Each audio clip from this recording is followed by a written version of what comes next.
Now, if you're a lot like me, when I first set out, I have a pretty cool backyard already, and I said I always wanted a pizza oven so we can do some pizza parties, make pizza for the kids and stuff. So I started looking at designs, and I realized the dome was just a little bit too much for me, and I started looking at the tunnel design. And I looked at pricing on those DIY kits, and I said, you know, why am I going to spend a few $100 to buy a piece of foam? So I set out, I called my hardscaper, and I said, hey, here's my design, here's my thought process, and here's how I think we can get it done. And sure enough, we got it done. You can make any pizza oven, any size, big or small. Follow these steps. Hopefully you enjoy the video. I'll see you on the other side. All right, so let's get right into it. Here's the base, and we set the rebar a little bit sunken in, like an inch, so that way it could be all flush at the top level. Now the next picture here, this hardy backer, it'll actually sit on top of the rebar. This first layer of brick here that the arrow's at, that's mortared in, so that's going to be literally our first layer to the dome, to the tunnel.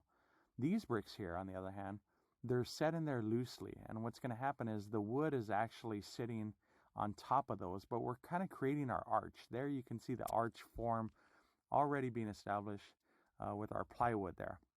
But again, these bricks on the bottom, there's loosely just put there. They can remove. Once you remove those, then the arch will actually slide down and you can slide that wood piece out. But again, the outside first layer is already in, good to go, and we have our arch already taking shape. Now we're going to do more of this. So in this picture, you'll see we actually put 3 arches in there of wood, and we supported it with cross beams on each side just to make sure it holds its form, especially once we start stacking our brick. So Luis here, my trusty hardscaper, we're getting on the second row of brick now.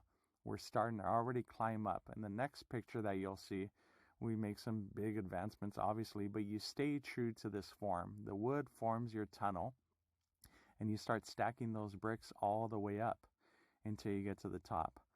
And the wood creates the form that you need, and you can create this in any size. Again, this is a 3 foot by 3 foot. Here's a great picture of again, this is later on in the day. We've now stood true to the form, stacking the bricks higher and higher and higher. The back is now coming together. There's obviously some cuts involved there, but you see our tunnel really, really taking shape. And it's all supported by the wood on the outside, and our form is also keeping shape just by basically wood plywood. The wood plywood is holding its form as we stack on top of it. Here's a great picture of the vent. Again, you always want the vent installed on the front because the fire is going to be in the back eventually once you start making your pizzas. Now here's pretty cool. You want to put some fire blanket in there. I mean, you don't have to, but I did it. In addition to the fire brick, you want a fire blanket. That really helps capture all the heat of the brick oven. This brick oven, I've been able to get to over 1,000 degrees, no problem. And the blanket really, really helps in capturing all the heat. After the fire blankets are put in throughout, up and around the tunnel, then we lock it down with chicken wire. The chicken wire allows us to put our first scratch coat in there. Now you can see the tunnel's all set. There's no more wood installed. The wood's gone, and that's legitimately our pizza oven ready to go. So here's the first scratch coat. Again, when you look at the layers, it goes fire brick, then fire blankets on top of that, then the chicken wire, and now we have our scratch coat. So this is the trickiest part. I want to leave this picture here for a little bit, creating the front doorway for it. Now Luis basically took my pizza oven door, which I made custom. I just found a local guy to cut it out for me, plasma cut it out for me.